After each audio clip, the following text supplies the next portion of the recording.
Welcome to the Magdalene Voices, giving voice to those silenced for centuries through sacred conversations with beautiful, illuminating souls. I am your host, spiritual business coach, mentor, catalyst, and facilitator, Maria Estela. I serve soul-driven, heart-based spiritual entrepreneurs, Magdalene's rising and radiant beings just like you with the expansion and growth of yourself and your business, aligning you with your deep inner truth, bringing to life that which you are here to birth, and supporting you in expressing your soul's divine purpose through your being and your doing in this world.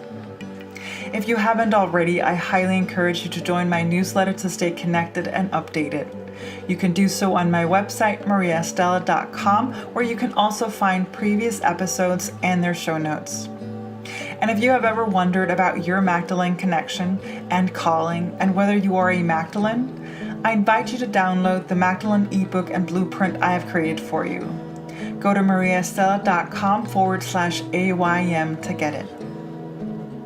Today I am joined by Simran for a deep dive into the topic of darkness, dark forces, and negative programming. Simran is an artist and spiritual mentor for progressive light workers and spiritual seekers. She helps hundreds of passionate, forward-focused women learn how to unlock their soul's purpose, master their manifesting power, and reclaim the gifts of their spirit through the power of their galactic heritage. Her work focuses on empowering lightworkers, particularly people of marginalized groups, with the tools necessary for their own journey of self-discovery, creating fierce boundaries, standing firm in their unique truths, and forging their life path and purpose on their own terms. She does this through her Soul Warrior Academy membership, soul readings, and her content on social media. Her work is inspired with elements from her deep love of science fiction, Eastern philosophy, Akashic records, and ancient alien theories, to take the confusion out of interplanetary soul lineage so more people can easily and practically live lives that honor their gifts from their soul's lineage. As we dive into today's topic, I invite you to join us with an open heart and mind. We're going deep, dark, far, and wide, and some of the things that you'll hear can be triggering and uncomfortable, bringing up unwanted feelings, notions, and emotions. Rather than running for the hills, sit with us as we peel back layers that may have been hindering your sight. Our intention is ultimately to support you in reclaiming your power, your sovereignty, and your discernment, so that you may know what is true for you, based not in external sources, but in the source that you carry within you always. Here is our sacred conversation. So once again, I'm bubbling with energy and I don't know why it's happening. I suppose it's because you're here, Simran, and thank you for being here on the Magdalene Voices. I am, maybe it's kind of weird to be excited about diving into darkness, but that is totally what we're going to do. And the thing that I wanted to start us off with, you wrote an article which went viral on Medium, and that's kind of like how I, was brought to your doorstep. And I'm going to be linking to that article and to your website and everything in the show notes. But I wanted to start us off by just reading a paragraph from the article that you wrote, so that would kind of set us off into the world of darkness. And it goes, I don't believe in focusing on love and light. I don't believe in only focusing on love and light. I will be talking a lot about darkness and dark forces. If that makes you uncomfortable, I invite you to lean into the discomfort and listen to what it has to teach you. We have to call darkness out into the light if we're going to invoke real change. That's what being a light worker is all about. And it's like high fives and chest bumps, and it's just, I just love that. Would you talk to me about darkness and your experiences with darkness and dark forces and like darkness? The floor is yours. There you go. Yeah. Well, for starters, thank you for having me. here for this awesome conversation. Well, it's been really complicated because I come from a very Pentecostal, like Christian background. So um, my spirituality started from there. And so um, so it was all about, I was very from an early age immersed into the concept of like the demonic realm and how there's satanic forces out there, or what the church would call the enemy. So I Yeah. always was kind of indoctrinated into, Jesus, and then the enemy is out to steal, kill, and destroy, and all of that. And like casting out demons, or the spirit of this, we cast it out, of a spirit of like deceitfulness, we like giving those things a name as if Mm, they're almost like a thought form in a sense, mm, in my Christian background. And as I came into and embraced my intuitive gifts and really started to step in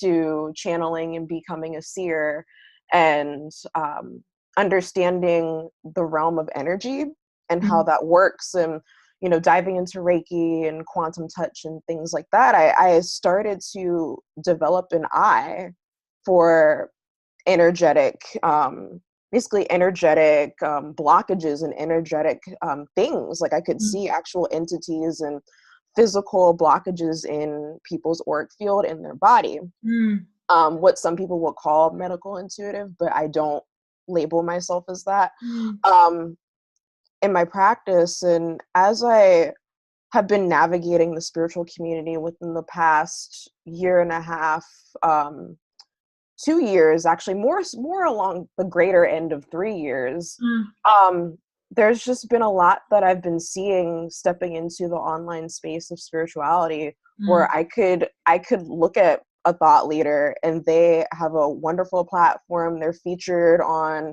you know, mm, Oprah and places like that, and they have this big following and these bestsellers, but I could see this like dark energy behind it, yes, where that no one else could see, and some of the most discerning people in my life couldn't mm, pick up, but I could pick up on it. mm, And I was scared to talk about the mm, things that I was seeing, because mm,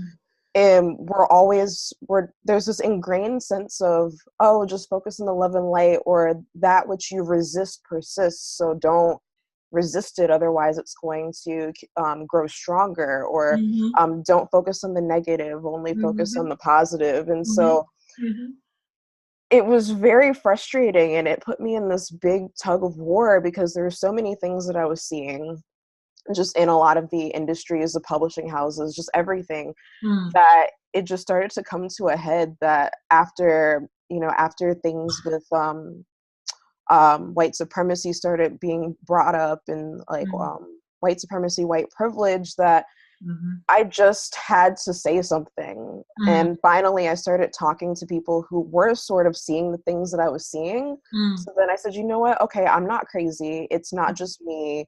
This needs to be talked about. mhm, And I don't know what it is that I'm feeling inside of me. mm, And I'm going to take a big risk, but I need to write about this. mhm. And Yeah, Spirit was just like, you need to share. And so yeah, then it turned into my first, and currently at the time of this recording, my only yeah, Medium article yeah. that I wrote, and literally just covered my eyes and counted to 3, and like clicked it at literally like midnight the night before. And yeah, and the rest was history. And Yes, it's just and been, I'll say again, I'll link to both your website and to the article so people can go ahead and read it, because it's it's a very very important read, um, and as you say, like you're not alone in this. Um, how does it show up, or like what? Where do I want to go with this? Because it's so ingrained, like it's so ingrained in us, and like I was the same, like a year, I would say probably a year and a half ago. Well, at the time of this recording, they'll probably be a year and a half ago ish. probably 2 years. It was, I was, what you just, that was me loving it. Although I always felt that there was something off, but it was still not, whatever.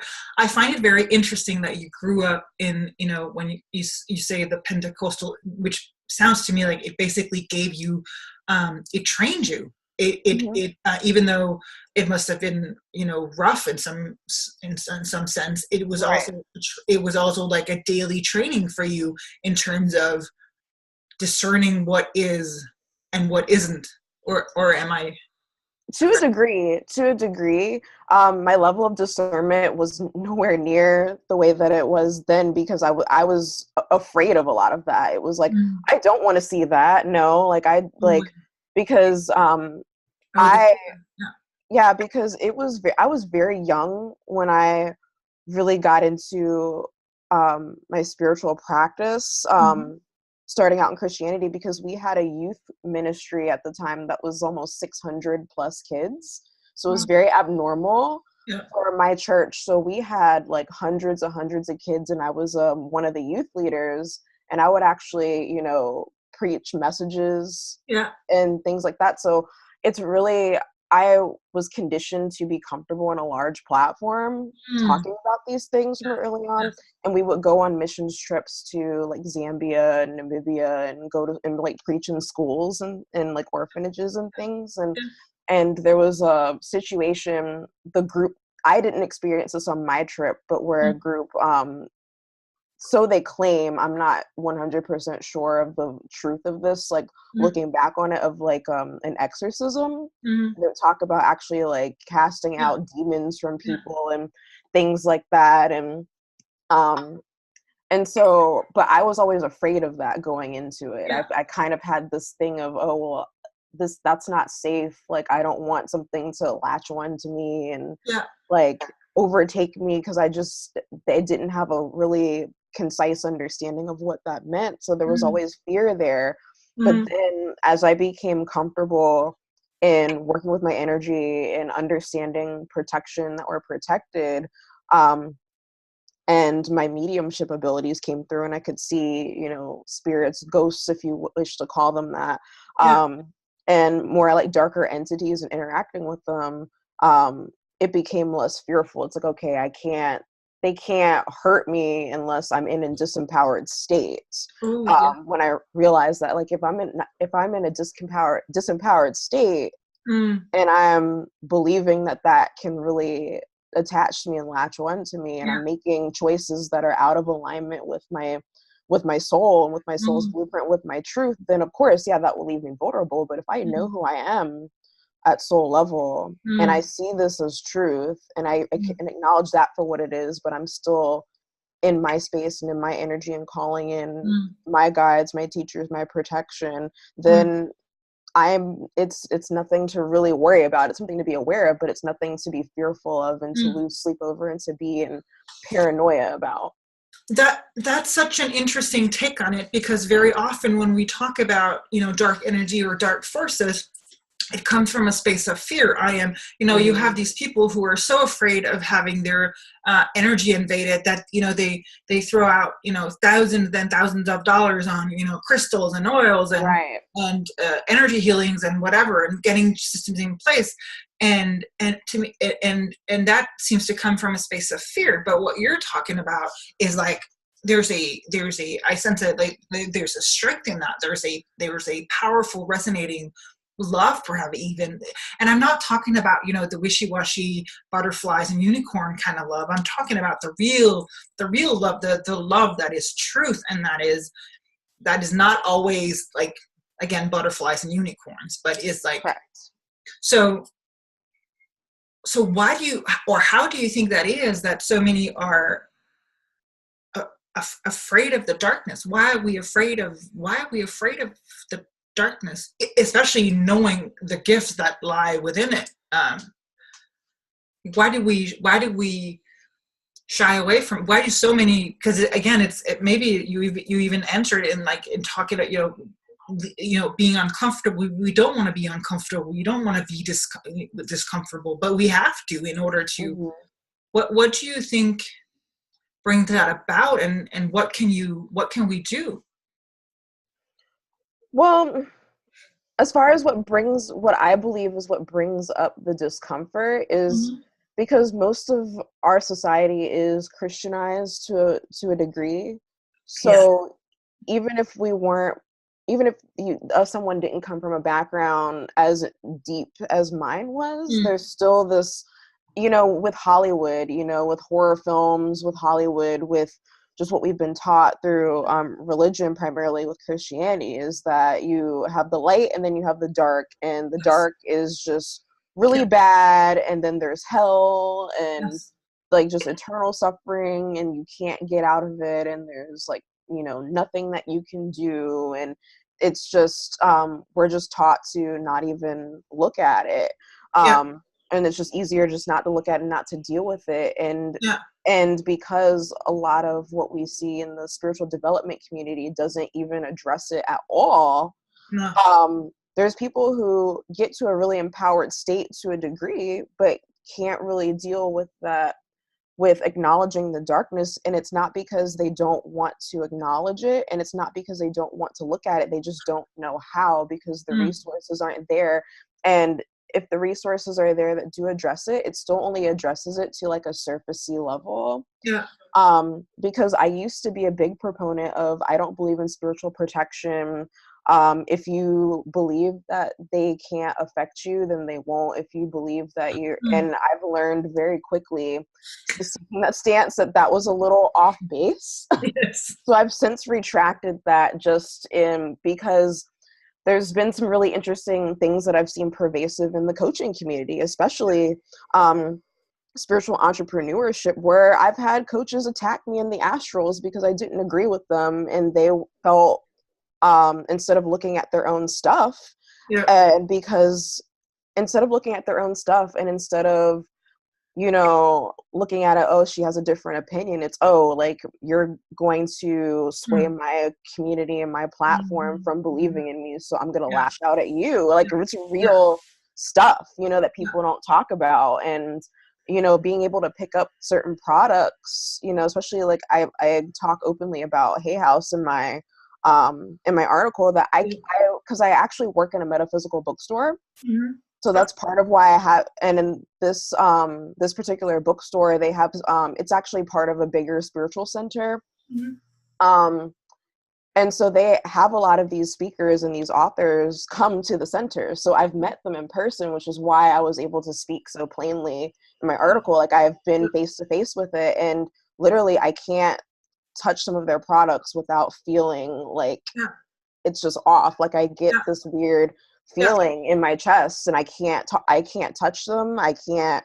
And there's certain products from various different publishers, not just them, where if it's from someone who operates in the dark, there's an actual, I wish I could, like, there was a way that I could record how things work behind my eyeballs, because it's an actual like gray, like, film around it, like almost like it has its own aura. It's like this Yeah. grayish, like, Yes. I can actually see it, and without even looking at the spine of the book, like, Yeah. I can know like where it comes Yeah. from. And it's like, And something I want to point out in what you're saying is that I know that there will be people who will be listening or watching this who will have had this sense, and I just want yeah, to affirm and confirm that they're not off or no, weird. It's like, because it, correct me if I'm wrong, but I think that one of the reasons why we've come together is to share this, so that more people will be strengthened in their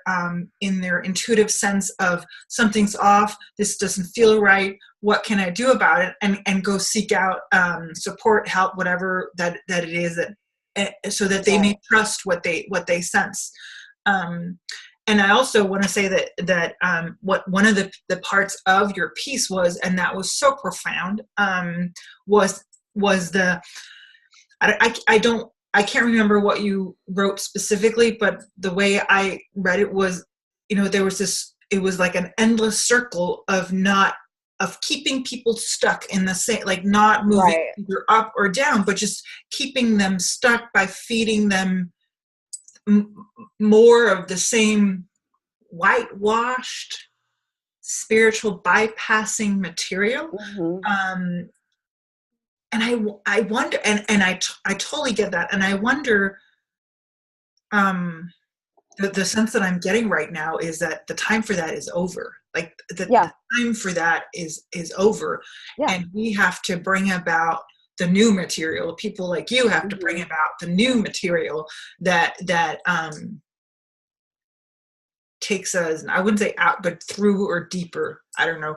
So do you want to speak a little bit about, because you mentioned how I don't want to put words in your mouth, but like I see it as like a closed loop. It's just, you're just the looping. pattern. You're not necessarily moving up or down. Like you're not expanding. You're just. So where it almost seems expansive. Like it seems like you're learning new things, but it's like you're learning it in a different way, but it's the same thing repackaged. Yes. Because I see a lot of the stuff, and so I'm looking at it because, like I said, because of the day job that I work at, I come into contact. So when I'm looking at it, I'm like, this is just the repackaged. And then with personal stories is what I had mentioned, where it's like they take their personal stories and their personal journey, or they reword it and then reference each other's books too. And and so it's like this, it's a pattern, it's a loop. But what's happening now is that there's a threshold happening where you have all these people that are waking up, and then they're taking all this material and they're growing to a degree, because like I had also said in my article, it was like, where I had mentioned not everything with good intentions. I can't even remember what I said as good intent, but it was like, just because it's good, just because it seems good and it does good things for some people, doesn't mean it's inherently good. Type thing. And so, because people ask me that all the time, but we're at this threshold now where we have all these people waking up, all these people growing spiritually with whoever stuff they're consuming, but we're getting out of the age of consumption and the age of just taking in, to where there's this big threshold and there's that barrier that's trying to keep everyone from getting to the other side. But it's getting to the point now where you're having that spillage over, even though it's there, people are still spilling over to the other side and are kind of reaching up that wall and like grabbing people down. So even though the wall's there, but it's getting to the point where there's that foundation, that top of that wall that can't even hold. So it's going to start collapsing in on itself. And that's where we're at now, where the collapsing in on itself is happening, where people can just easily pass through to the other side, to the deeper portions of that rabbit hole. So where I call it the red pill, like the real red pill. The real red pill. Like down there. And that's just where we're in now. And it's like, because I talked about in my article how, like it's that gift of divine truth that I have, where it's like almost like the Edward Snowden of souls, that whistleblower. And so now a lot of people that I've noticed since publishing that article have felt that same call to whistleblow and to talk about things that are happening. And there's a private container where that's happening through a group that a friend of mine is facilitating, because she was actually in a legal contract, and now that it's coming out that some of these thought leaders like actually send out lawyers to people's houses who speak out against them, and have said in private conversations, like I'll just write this book and get famous so that I don't have to do such and such ever again, and then I can go back to helping people.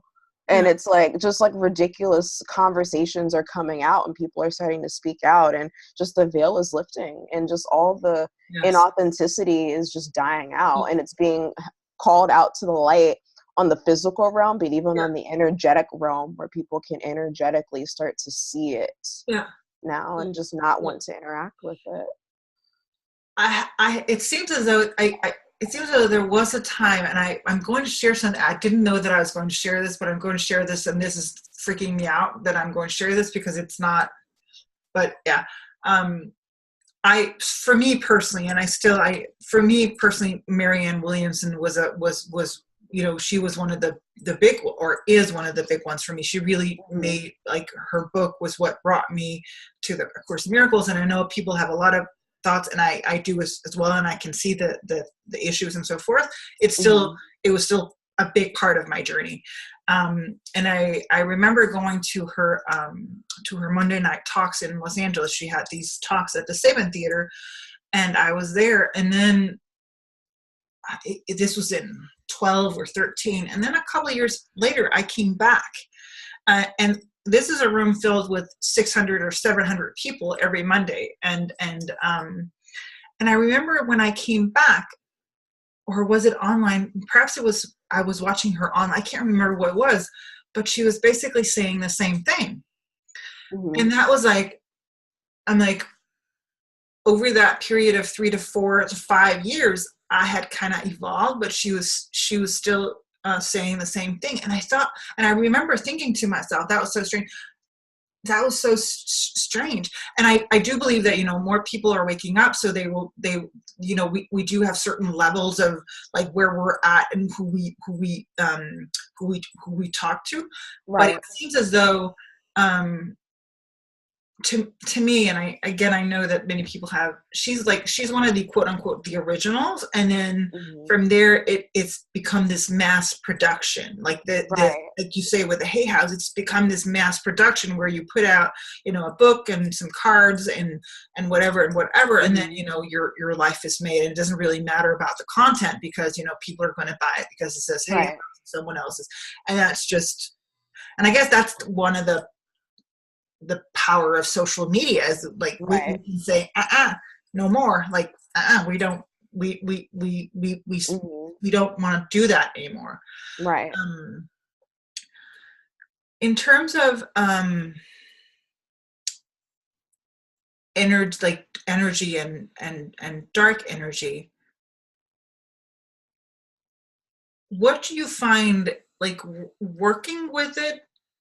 What is the most rewarding thing is the word that comes up for me. I don't know what, but like what treasures lie hidden in the darkness for you and for those that you serve? Yeah, so it's been an ever-changing journey with me, and it's funny because I was currently evaluating that too. I know for me personally, just looking at, because it starts with looking at your own shadow, and I'm not really talking about shadow working in the traditional sense, because that still is very surfacey to me. Yeah. Like it's just, but really looking and facing the areas where it's like, where am I not being authentic, and not just the inauthenticity and just like, oh, well, I wanted to wear my hair this way and I didn't wear it because I was scared of what people think. Like, how am I actually not telling people how I really feel? Like, what areas where, I'm interacting with someone that I don't like, and I'm being fake and saying and pretending like I like them, and not just necessarily being cordial to keep the peace, but just not telling them and making it seem like everything's okay. Like places like that, like what are the friendships that I need to really let go and not just dance around the situation, but just say, hey, like this is where I'm going and this is what I'm doing, which I recently had to do that, and just say, this friendship is not working. Like, you're not a bad person, but I'm just, where I'm headed and where I'm growing, we can't be friends anymore. And it was just point blank, and just looking at that shadow side and acknowledging this person is going to be hurt, yes, and acknowledging that hurt, and sitting with that hurt and that pain, and that they're feeling towards me, because in short, this person was also doing black magic on me. So that was a really interesting, like, dive into the shadows of my interaction with them, and then their interaction with me, like, in a spiritual place. But it's like also acknowledging the fact that I also chose to be in this friendship, and this friendship had a whole lot to teach me. And also just how to really be, I know sovereign has become a really popular word these days, but it's been one of my favorite words for a long time, but it's just, that's really what it is, just the state of sovereignty, like working with the dark and acknowledging like dark programming that people are putting in their programs, and, companies that have like dark programming on, their influencers or what have you, or just how that interacts. It's just, it's allowed me to feel more, I'm going to go ahead and say like invincible, honestly, even though it's not really invincibility, but in a sense it is, just on a bigger level, because it's that whole, you know, people always say, well, I don't want to be led astray. I want to know who the bad ones are and who the good ones are. And it's not about that at all. And, you know, it's not about, oh, this person's bad, don't follow them, but being able to look at someone and like without, you know, buying into whether or not they have a cult following, or they're on the New York Times bestseller list, or they're a Super Soul 100 member, or they have this following and that following, and they have all those physical things that would make them quote unquote credible. Like they sound great, and you have otherwise no other reason not to listen to them. Or it doesn't even have to be like a thought leader. It can just be a person you meet on the street, and to just know that something's off and I'm going to follow that, even if it doesn't make sense. And then to be validated later, that's the best feeling in the world, when it's like you have that validation after the fact. And so you feel so self-governing, like you're not, you know, you can't be led astray or pulled one way or the other. Like you just feel so confident in yourself, and like you have the ability to really make sound choices for yourself. And it gives you this confidence that is inexplainable as well, to where, you know, there's dark forces out there, but you know, it's like, sure, there's been times where I look at people and it's like I see some like even like demonic realm type stuff, and it's like, hey, what's up? And then they're like, hey, what's up? And they're not latching on to me, but they're going about their merry way, and it's like, okay, cool. Like, it's not this fear thing. It's just like, okay, it's all about polarity. And that's the biggest thing I always stress, is that we live in a universe of polarity. We live in where it's just positive and negative not being evil. It's just anything that chooses not to be in alignment with source energy, and chooses to gain its energy from forces around itself, people, things, situations in its surroundings. That's all that it is. And when you acknowledge that for what it is, it doesn't have as much of that yucky stigma to it. So, and it's like, I'm like, I am mentally like running around, high-fiving you and chest bumping you. And I'm like, yes. Because there was a couple of things in what you just said that I think are very important to highlight. And the first one being that, you know, the strength, the power, like when you spoke, like the power that comes from staying in your own truth and your own, you know, source, your that's power. And I think that's part of the whole issue with religion, because, you know, originally the Magdalene Voices was started because, like, I call it, you know, giving voice to those silenced for centuries. And part of that was, you know, Yeshua, Mary, Magdalene. I don't believe in the whole religion. I don't think they came to start a religion. That's not what they did. That was, you know, power, politics, and money. That was why that was, because if we can cut off humans, like from here, like just cut off their bodies and just be in there, we can, you know, scare them, make them fear us, then, you know, we got them. And what you're talking about is reclaiming your strength and your power and your discernment, and then you become invincible, because nothing or no one can ever, quote unquote, hurt you. Right. And so I think that's very important to highlight that in what you just said. And what was the second thing? The polarities, and you know, negative not being negative or fearful. And there's also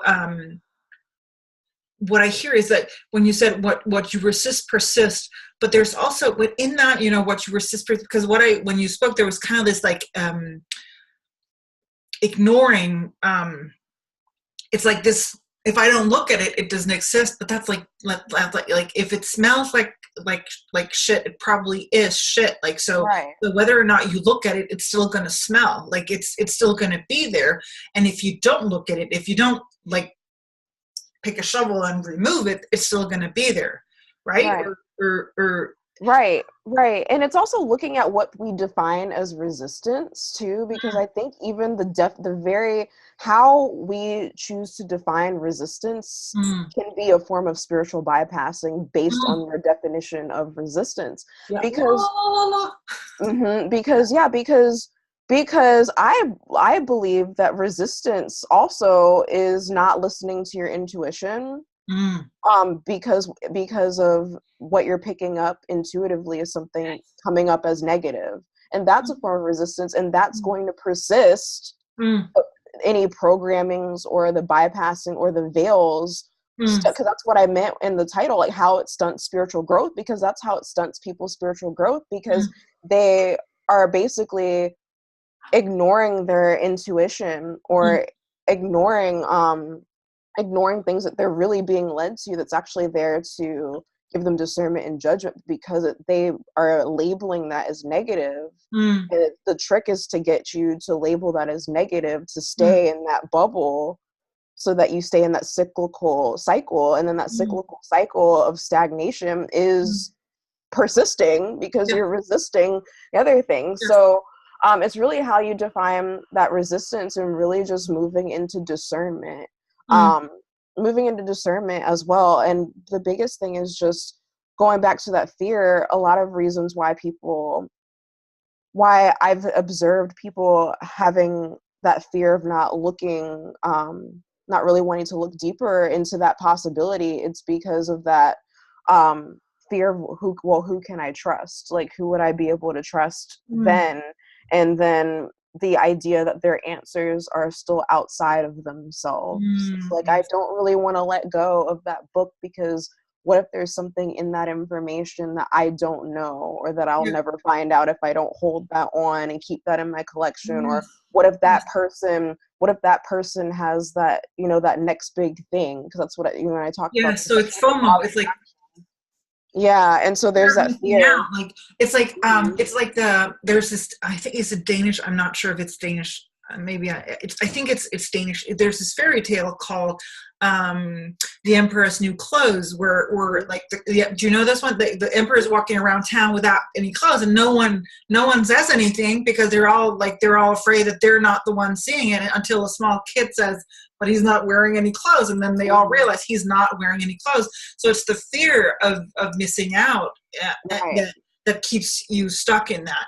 Oh, now I remember what the thing was that you said before, that it was also really important to highlight, was that our teachers or our guides, or doesn't have to be, in the Super Soul 100, or, on the New York Times bestseller list. It can be your grandmother, or it can be the person that you meet, perhaps at church, or at your spiritual center, or wherever, like a stranger you meet on the street.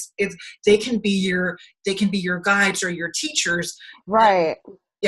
That's or at least that's what I heard from what you said. I'm sorry. Yes.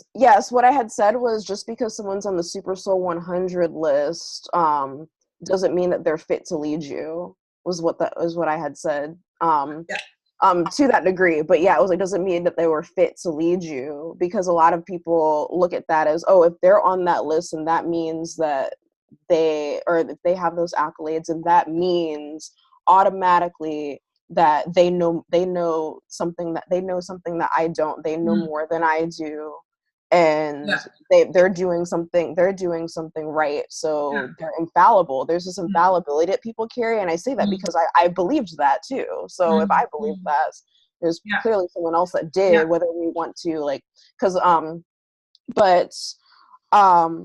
and that's not the case. They're still human beings. Like, we're all human beings, and we're imperfect, but there is this almost like this gold seal of approval that we give. Or, oh, their book was published by Hay House, so that means, that's been a lot of people's manifestation.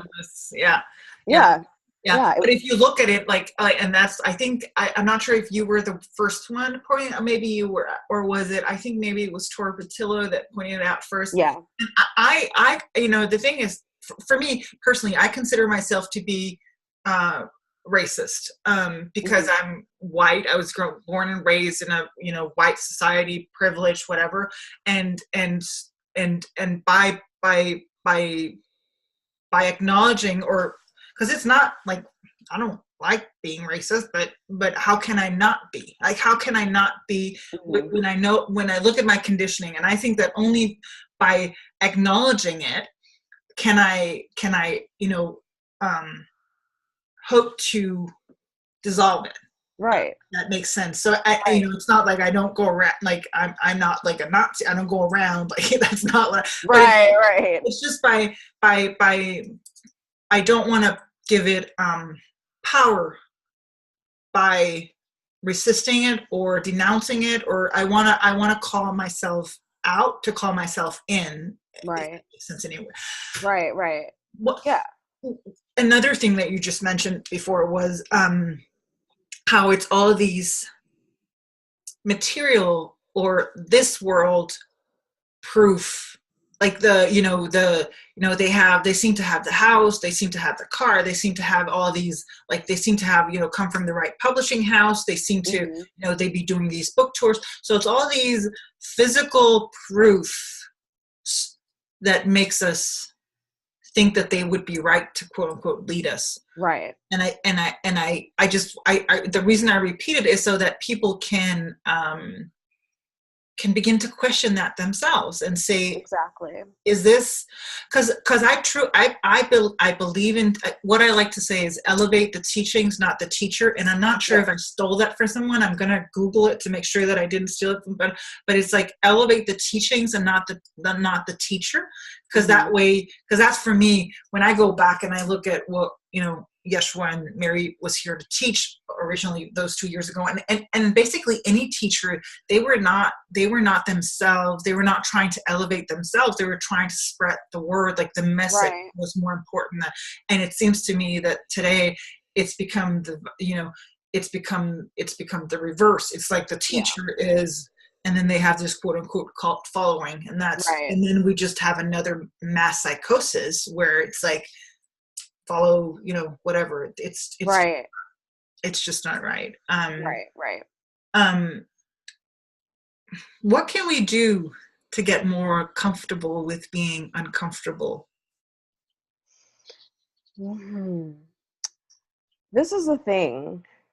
It just starts with just being willing to be in that discomfort, not saying, oh, like I feel comfortable, I'm feeling off, let me go meditate it out, let me go do some yoga.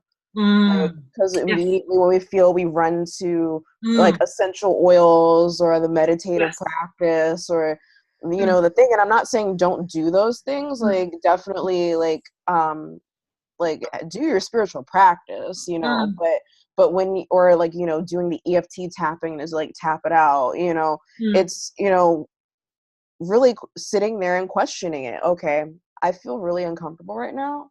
I'm feeling really angry. I'm feeling really defensive about what this person says. Why am I feeling defensive? Where is that coming from?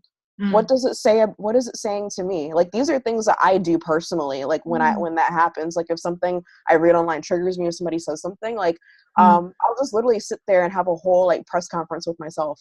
Like, I'm like, like, oh, like, what does that mean for me? Why am I being uncomfortable? What does that discomfort say? And then sometimes it'll say like, oh, what was it? Because as far as I know, like I've only witnessed one negative response from my article, and it wasn't even about what I said, which was so funny. It was so funny because I was like, okay, this article had to be protected by some like galactic light something, because the person who replied, they didn't say anything negative. They just said that like I needed to proofread my work, which I had even said in the article that this was not going to be well written. So I don't even, because like, and they were like, yeah, and they were like, you need to proofread your work because it'll make you more credible. And that's what they said. And I was just kind of like, okay, like, and I felt this like resistance to like reply back and like just like type like and just have this like prepare this like epic clap back, and it was like, why do I need to clap back at this lady? What am I feeling? Because my stomach started to clench. Why is my stomach clenching up? What's going on? Like, I'm feeling really upset right now. Why am I angry? And it was like, you're angry because you're fearful of people not taking you seriously and fearful of not being credible, and being attacked and all this other, and it was a fear of being attacked. And it's like, what does that mean for me? Okay. I feel I feel like I'm being attacked, because that's what I do. I'll ask, like, what does that mean for me? And then I'll ask, why is that so bad? And then to get down to it, and I'm like, what does that mean for me? And I was like, well, if I fear being attacked, that means that I'm not safe.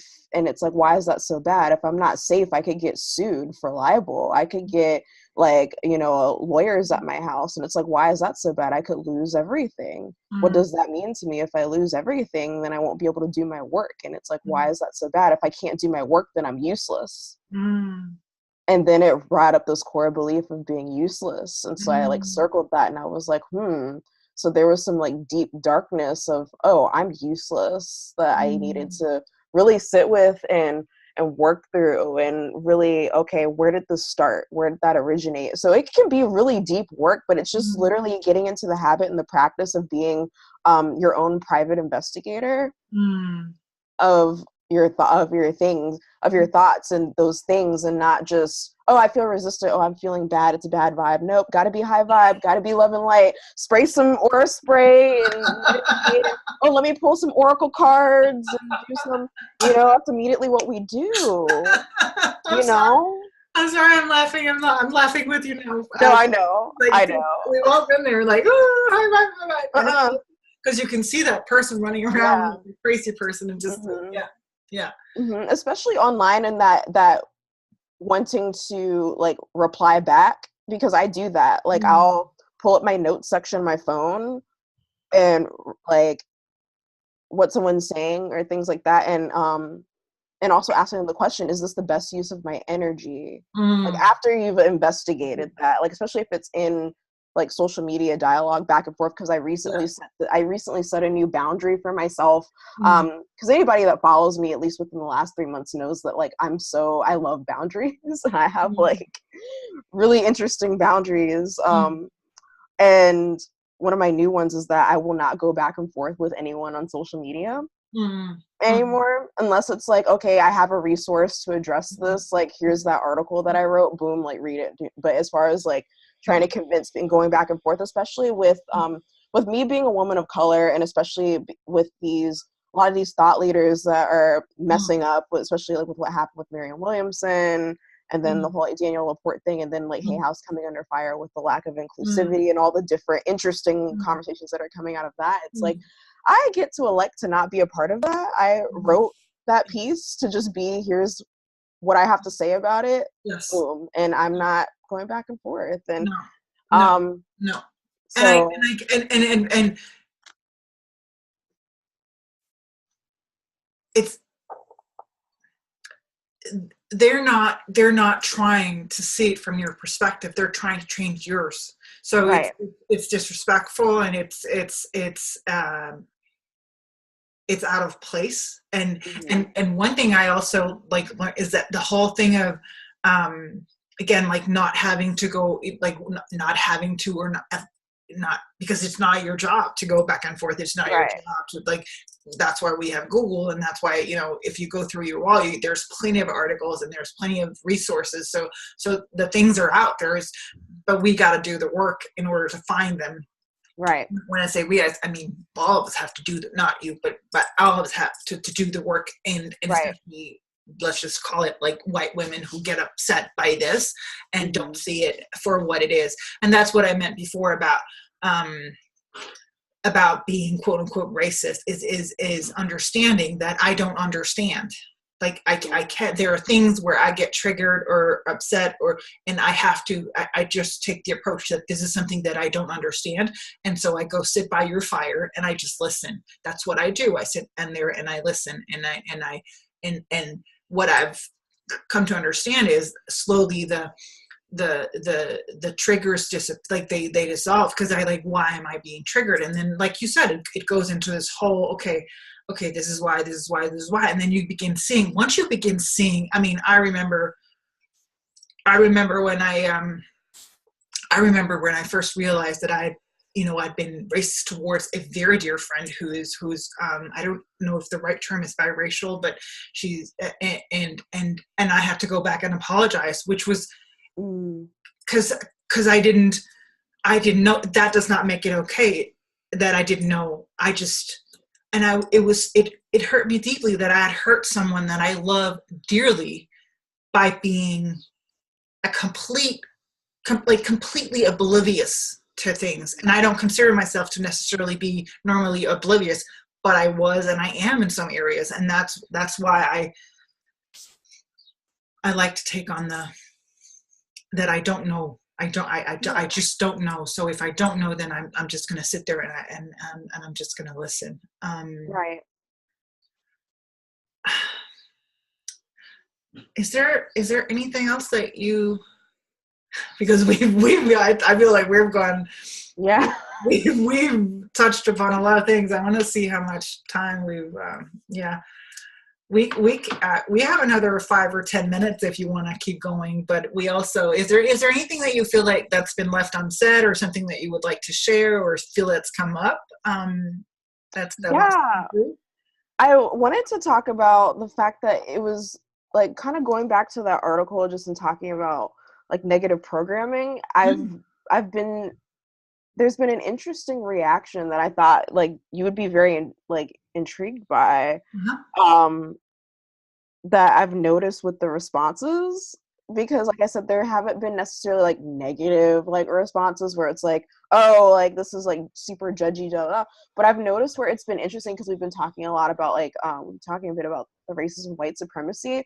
where there'll be like this class of like readers where they read it and they only talk about the racism, white supremacy part, Uh-huh. and they'll act like the negative programming portion that I talked about wasn't even in there. And then there's people that talk about the whole part of it, or they really resonated with like the negative programming part, and they're like, I'm so glad people are talking about this. I'm so glad you said something, because Yeah. no one's talking about this. And then it's like this whole part where it's like, yeah, like the lack of diversity and all this stuff. And it's like, and there was one person actually who was like, well, there's a couple like authors with Hay House that are addressing the negative or the racism, like, which is what your article was all about, and and they're doing all these things to change it. And I'm like, but that's not what my article was about. Like, wait a minute, what?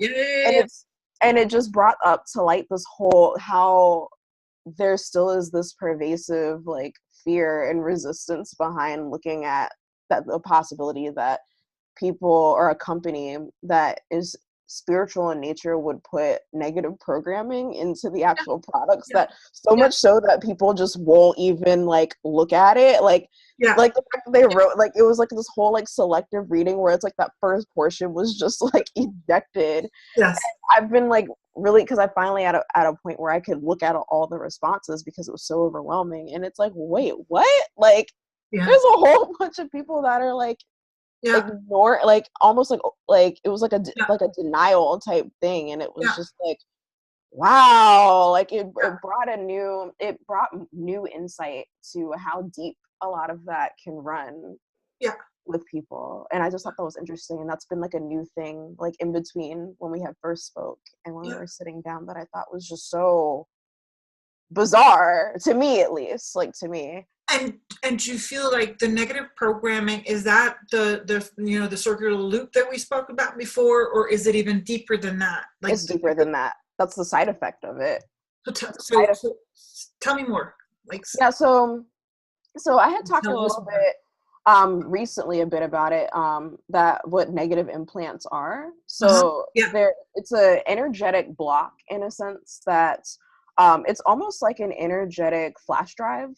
And it runs a program, and it usually will start when you join like an organization or a group, because it has some sort of like personal gain to you. But it may not be negative. I mean, it may or may not. The choice to join may or may not be negative. And that's a very summarized definition, because it's a lot more broader than that. But just in the case of this situation, where you're part of the agreeing to be with that company is to take on that energetic implant, which is that causes that stagnation, so they can only write and create materials that only have a certain threshold of information for people, that can only be a container for only so much of a level of growth, that then starts that loop.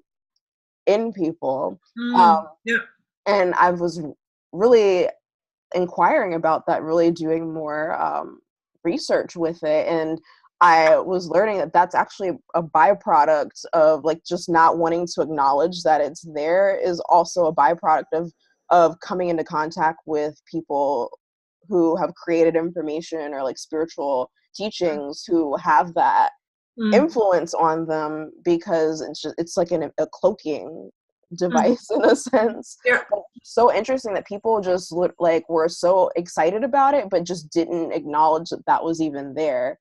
Like, and it didn't, and it's some, in some cases it almost seemed like it wasn't even like a willful, like they were purposely ignoring it. It was just like it wasn't even Yeah, on they it don't was see it. so bizarre. It was so bizarre. I'm like, because one woman was like, yeah, that, which is what your article was about. And it's like, that was not even what it was about. No, Like, this no. is not about them being more diverse. That was just an added issue to what I Yeah. was noticing. But Yeah. it was so weird. But yeah, it was just.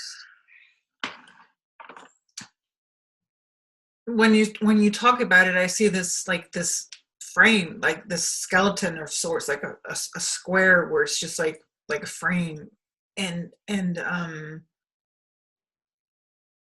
it feels very quote unquote light. And when I say light, I mean spiritually bypassing light. Mm-hmm.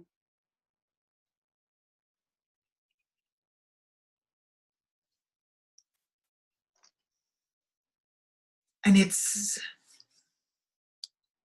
because when I go through, because you're absolutely, there is no, it is not diverse at all. And even, I don't have a lot of experience, but I know some of the authors, and even when just those that I think of that are kind of quote unquote deep, but they're not deep deep like you're deep, like if you go to your website and read your things or follow you on social media, there's another more thick level. When I say thick, I don't mean heavy, but I mean like more, it's more like a substance. Like, do you know what I mean? Like when something is like it's substance, there's a truth to it. Like the other thing seems so like I'm just repeating what you said, like the whole, but is that because maybe because and when you spoke about it, it seems to me like it's just another quote unquote religion. Again, it's just another religion.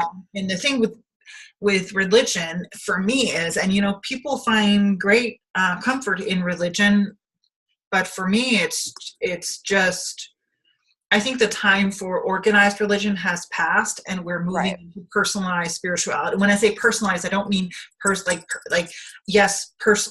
sovereignty, like you would say probably, or personal power, personal discernment. Because with that, once we move into that, they're automatically, and that's not true, I know that's not true, comes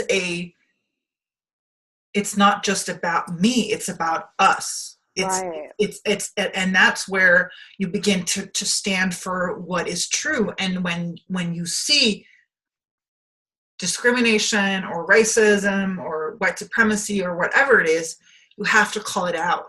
Yes. That lives within spirituality. That's what any of the quote unquote great spiritual leaders of the past did. They did not sit at home and spoke to their nannies or their parents about it. They went out and they stood on soapboxes and they talked about it, and many were killed for it or blamed. So there comes this, and that's, again, maybe that's part of the negative programming, where it's like, if you're spiritual, you can't talk social justice, you can't talk about apparent things like apparent injustices, the things that are wrong with the prison system in the U.S. You can't talk about how are those two things not connected, because they're intricately connected. Sorry, I'm going off. No. I believe I totally was all about what you're saying. I was high fiving you and chest bumping you, too, because that's what I believe that light working is. When I initially was turned on to the concept of light worker, I was thinking about, like the prison systems and on all that. And so when people were like, oh, I just don't focus on what's on the news, I just meditate. And it's like, wait a minute, that's not, because one of the things that I thought was interesting that I will still forever like take with me from my evangelical days is that, we had this huge outreach. We had this massive youth ministry of like 600 plus kids. And after kids started, accepting Christ and, and be like converting, we had this influx of kids who all of a sudden wanted to be pastors and like worship leaders and like ministers. And one of the things that my youth pastor said that has still stuck with me to this day was that we don't need more churches and more pastors. Those are opening up every day. We need more Christian filmmakers. We need more doctors, more lawyers, more social workers to get into, and to get into those worlds to help people. And that's how I always looked at it, as the concept of being a light worker, or, someone who believes that they purposely came to this world to invoke change. Was no, we don't all need to get Reiki attuned and become life coaches. We can do you can be multifaceted, and you can still do those things for your own practice, but bring enlightenment and consciousness into filmmaking, bring more higher consciousness into the medical field, because, we're the same people we talk about, pharmaceutical companies and how bad healthcare is. Well, why not encourage people to get into traditional healthcare to change it, and to do that on a larger scale and not leave that, because that's not how we change it. We can't manifest the world's problems away just by thinking and putting it on a vision board, and because that's a form of spiritual bypassing and escapism. Yes. No, that's not how that works. So you mean that we can't sit down and we can't hold hands and then it'll just go away? Is that what you're saying? That's what you're telling me? No, we need to run for office. We need to run for political office and create Fortune 500 companies. And that's the new, and that's the new corporation, is that collaboration that you're talking about, not just the how many people can I screw over to get to the top, but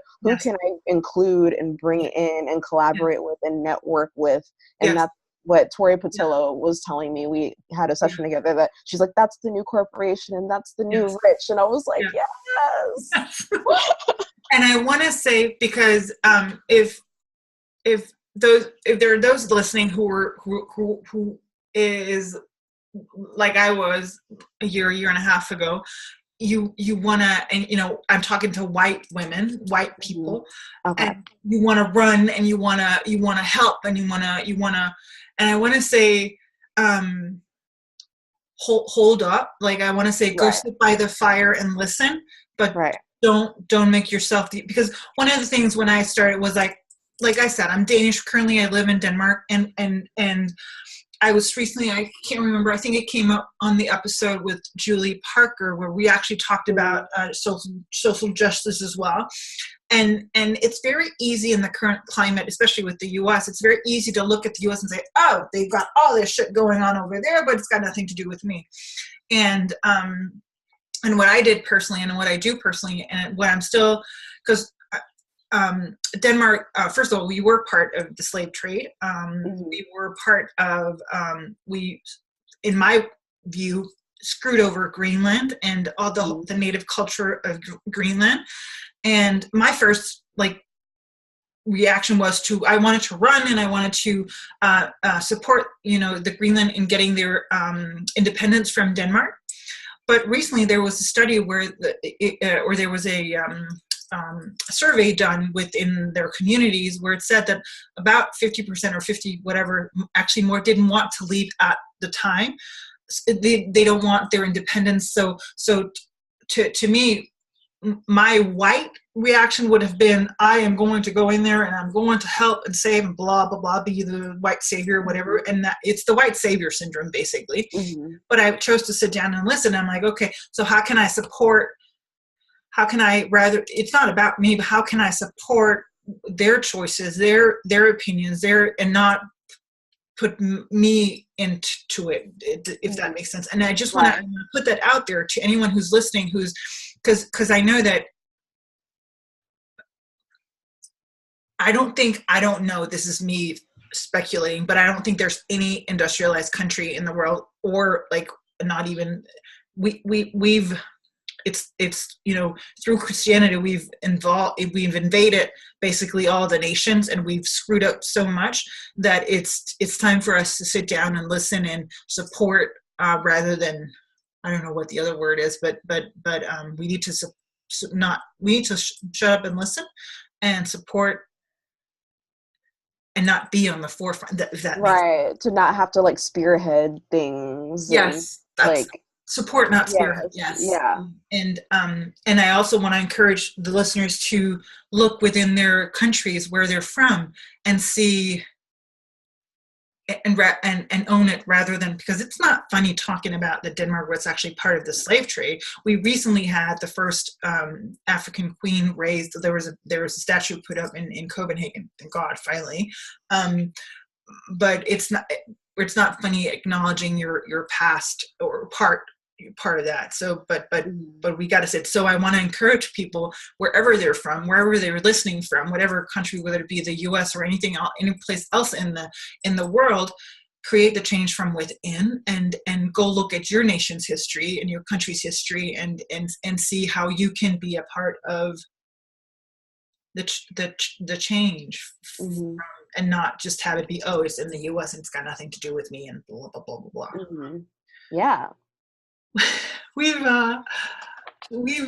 think we've is there anything else left? No, I don't think so. It's been a very full conversation. It has been. And Simran, I want to thank you for the bottom of my heart for being willing to share your wisdom, your knowledge, your truth.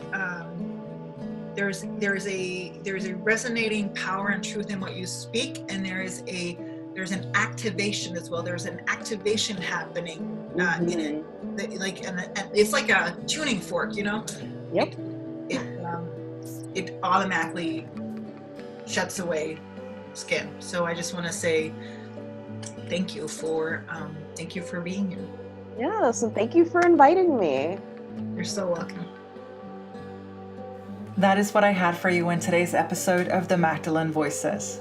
For all of the deeds and the details, find the show notes on my website, mariastella.com. Know that I would love to hear how it resonated with you and what you got from it. So tag me on Instagram or leave me a comment on either my website or YouTube. Finally, if it served you, please take a moment to share it with a friend or on social media. God bless.